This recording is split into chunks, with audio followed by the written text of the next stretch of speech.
kabisa. Wapendeza, wamesaini kweli kweli.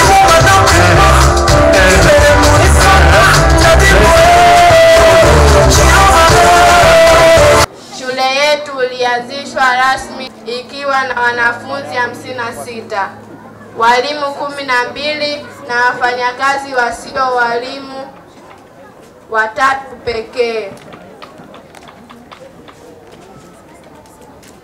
Hadi kufikia leo, shule yetu imepiga hatua kubwa kwa kuwa na jumla ya wanafunzi 677, ikiwa ni ongezeko la wanafunzi 621. Idadi ya walimu pia imeongezeka kutoka 12 hadi 24, ikiwa ni ongezeko la walimu 12 pamoja na idadi ya wafanyakazi wasio walimu kutoka 3 hadi. Ongezeko hili ni ushahidi tosha wa juhudi na uchapakazi wa walimu pamoja na wafanyakazi wote wa shule yetu. Tunayo furaha kubwa kukamilisha safari ya kielimu ya watoto wetu 39 wa elimu ya awali na watoto 29 wa elimu ya msingi. Tunatarajia vijana wetu watafanya vizuri katika mitihani yao ya kitaifa na kuendelea kuitangaza shule kivitendo.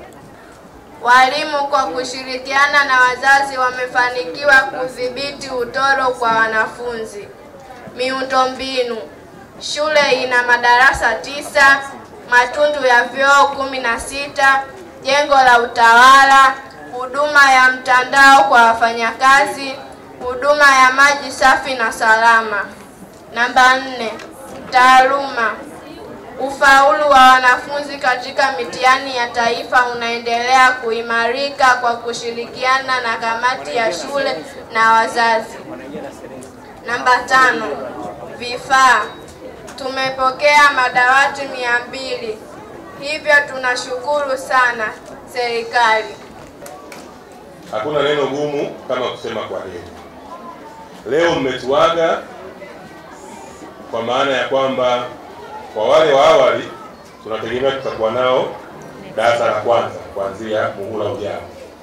Lakini kwa nyinyi wa darasa la 7 leo mmetuaga kwa maana ya kwamba mnafunga ukurasa mmoja wa maisha ya elimu na mnafungua ukurasa mwingine. Sisi tumefurahi, tumekuwa na nyinyi kwa kipindi chote. Mmekuwa watoto wazuri, mmekuwa watoto wasikivu, mmekuwa watoto wenye heshima pamoja na adabu. Sasa ombi letu na maelekezo yetu kwenu nyinyi, tunaomba mwende mkawe mabalozi wazuri wa shule yetu ya Mzizima huko mnakokwenda. Mtu akiwauliza mkiwa kidato cha kwanza kwamba huyu katokea wapi, unapojitambulisha mimi nimetokea Mzizima Free and Primary School, awe amefanya rejea ya tabia njema, awe amefanya rejea ya tabia yenye kukubalika katika jamii. Msiende huko mkawa mfano wa tabia mbaya, msiende huko mkawa chanzo cha magomvi wala tabia zisizokubalika. Mkasome kwa bidii. Sisi kama taifa, Mungu akitupa uhai na uzima, kuna muda utafika tutawategemea nyinyi. Tunategemea katika kundi hili tupate madaktari, katika kundi lenu tupate wanausalama, katika kundi hilo tupate walimu, na walimu wengine wachojitokeza pale juu tuliwaona mahiri safi kabisa. Katika kundi hilo tukiwezekana tupate na mheshimiwa rais ametoka kwenye kata yetu ya Ilala.